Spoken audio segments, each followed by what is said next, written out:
Hello everyone, my name is Andre. I'm the founder and the CEO of Asetek.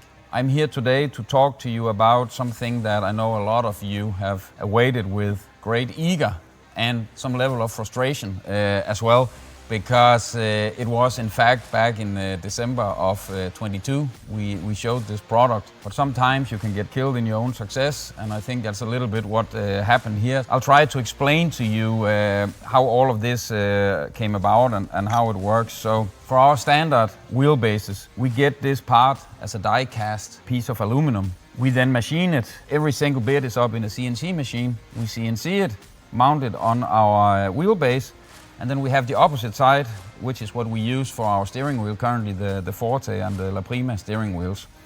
And then they connect. So when we launched this system last year, we saw some interest from different colleagues of ours in the same business, so the steering wheel manufacturers, the steering wheel OEMs. We also saw some interest from you guys, from the end users. But at the time, we were like, okay, it's probably an idea and nothing else. So we took our existing part and then we CNC manufactured a tube like this, and then we bolted the two pieces together, and then we had it in different length like this, and then we would sell it to the steering wheel partners or to you guys directly.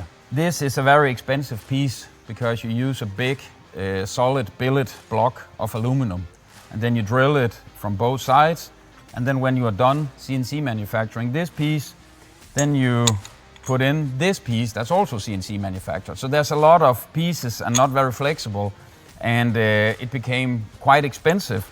When we actually saw how big the interest is in this, let's say the ecosystem enabler, I pulled the trigger and said stop. I actually made the decision, so you can blame me. We had these available.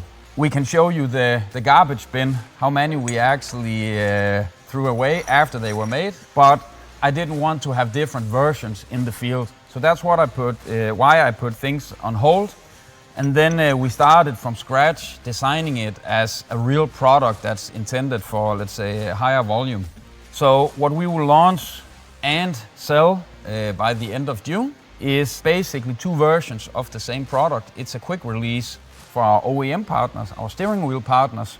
We actually have 11 steering wheel partners on board that will now all work with our wheelbases, and then we will make almost the same version for the end user. And just to be very clear what that means you will be able to buy steering wheels directly from these partners that will have native support for Asetek SimSports wheelbases. This is how the product will look. As you can see, you will recognize our quick release for the wheelbase like this. The other side will actually support the different types of steering wheel patterns. So you will be able to mount your own steering wheel more or less independent of brand for as long as they keep the standards. And then we will supply it as a kit. So you will actually have three lengths. In the box, there will be a 80 millimeter, 150 millimeter, and a 200 millimeter. You will have the flange, you will have the actual quick connect, you will have different screws, you will have three different Allen keys. So you will be able to assemble whatever length you want, but all three will be included in the kit. There will be a piece of wire. It will be attached to a PCB, as you can see here. But that wire you either connect to your steering wheel and you have it on the outside, or you can actually put it on the inside if you prefer, so it's hidden. I can show you an example here. Here we have a Gomez steering wheel where we mounted the 200 millimeter on. The wire goes from the steering wheel and into our quick connect and to the USB interface, the wireless USB interface. So if you attach this to, let's say, an Invicta wheelbase, it will then work directly with your PC. And if you wanted a smoother integration and you are up for it, you can of course cut the cable, put on a new connector and hide everything in here. Let's say you are the fortunate owner of this CSX2 wheel from Cube Controls, and you want to make it fit to your new Invicta wheelbase. You decide the length that you want, then you bolt on the connector directly to the wheel, and then you take the cable from the factory, plug it into our connector, hide it inside if you want to, and then all of a sudden you have native support from a Cube Control steering wheel to, in this case, the Invicta wheelbase. We have built in a safety mechanism in our quick release, so that when you have taken 2-3 rounds around the seat hanging onto your steering wheel, this will actually give up eventually. Because of that and because of the design in general, the 200 millimeter shaft extension is the longest we support. If you start going beyond that, there is a risk you'll ruin both your wheel and your wheelbase. So that's why we have a max of 200 millimeters. What we can guarantee with this product is the USB connection. We have not tested all steering wheels on the planet, it's impossible. But we've tested a lot. That's also why we have been a little bit delayed. I think pretty much everything we tested actually works, but the actual compatibility is on you. That's just to make it clear, when you buy our third-party quick release, we can guarantee the mechanical fit, we can guarantee the USB connection, but whether the steering wheel manufacturers follow the USB standards or not is unfortunately out of our hands. Speaking of which, if you just want a mechanical fit, you can of course remove the wire altogether and then you just have a mechanical quick release. There is an OEM version, as I said, as well. It's very close. If we just take this example, the Ascher wheel, what you can see here, it has a little bit different color because it's mounted from the inside. We didn't want to give you guys a product where you're required to take your very expensive steering wheel apart, but of course the wheel OEMs will have the possibility to do that, but elsewise it's exactly the same part. Another reason why we have faced this delay, we ordered a new CNC machine. Unfortunately, it comes from Korea, so it's taken us 2 months just to get the machine. But that shows you we are committed to this. We just bought this machine only to manufacture these. So as I alluded to before, we just got the new machine today, and what we have here is actually a future quick release head that's just laying around here waiting to be CNC machined. We started to produce a few on the machine right behind me. The shortcoming with this machine is actually the caliber of the bore is not big enough to take a complete rod of material. So we have to chop them up, and then we have to machine one side, then we have to take it out, put it in the machine the other side. And number one, it involves human interaction. There's always room for mistake. Number two, it's an expensive way of doing it because we need to have an operator at the machine. And as you can see, there's roughly 30-40% of the material that will actually go to waste. So the new machine that we got, as I said, just landed today. So let me just show you how that works.